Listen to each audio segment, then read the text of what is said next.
उत्तराखंड जैसे छोटे राज्य में राष्ट्रपति शासन लगाया जाना व राज्यपाल द्वारा कांग्रेस को समय दिए जाने के बावजूद राष्ट्रपति शासन कितना सही है और कितना गलत, इसको लेकर हर पार्टी ने अपने विचार सामने रखे हैं। तो आइए आप भी जानिए कि किस पार्टी का क्या है कहना।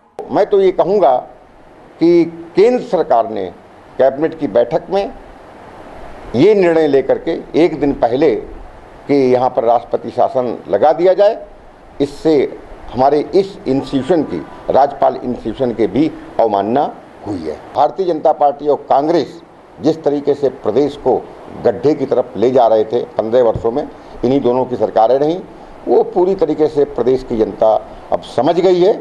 और मैं समझता हूँ कि 2017 में कांग्रेस और भारतीय जनता पार्टी यहाँ सरकार न बना पाएगी, तीसरी तक आएगी और समाजवादी पार्टी केंद्रीय बिंदु की भूमिका में रहेगी। छोटे से राज्य में जो अभी अपने पैरों पे ठीक से खड़ा नहीं हो पाएगा, अगर इस तरीके से लूट खसोट चालू हो जाएगी तो क्या होगा इस राज्य का।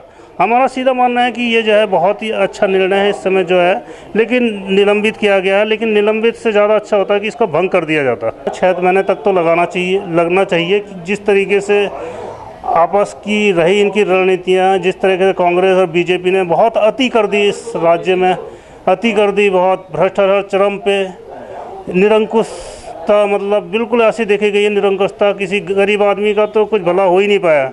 तो 6 महीने तक राष्ट्रपति शासन लगभग देखा जाना चाहिए। वैसे तो राष्ट्रपति शासन इस प्रदेश के लिए लगना हितकारी नहीं था, क्योंकि प्रदेश के अंदर विकास के कार्य रुक जाते हैं। लेकिन ऐसे भ्रष्ट जो नेता है, ऐसे जो भ्रष्ट नेता इस प्रदेश के अंदर, नौकरशाह इस प्रदेश के अंदर, खासकर नेता जो इस प्रदेश के अंदर है, उस हिसाब से ठीक मानते हैं हम। देखिएगा आने वाले समय में, हमें तो ऐसा लगता है अब बहुत जल्दी चुनाव होंगे, जिसकी तैयारी हमने कर दी है। और आने वाले समय इस प्रदेश की जनता समझ चुकी है, और इन राष्ट्रीय दलों को जो यहाँ से बंदर बांट करके लूट खसोट के पैसा दिल्ली ले आते थे, उनको समझ चुके हैं। और आने वाले समय में क्षेत्र दल को इस प्रदेश की जनता मजबूत करेगी। राष्ट्रपति शासन जो लगा है, ये पूरा का पूरा उत्तराखंड के एक राजनीतिक अध्याय में जो है, एक भाजपा और कांग्रेस की भ्रष्ट राजनीति के कारण यह अध्याय हमारे प्रदेश में आया है।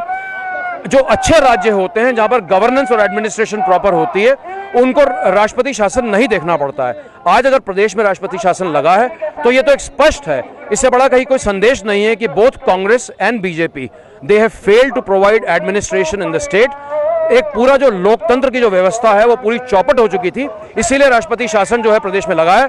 आम आदमी पार्टी लेकिन इस बात का विरोध करती है कि ये जो है, जिस प्रकार से राष्ट्रपति शासन यहाँ पर लगाया गया है, जो भी टेस्ट होना चाहिए था वो कि असेंबली के फ्लोर में उसका टेस्ट होना चाहिए था, न कि राष्ट्रपति शासन के द्वारा।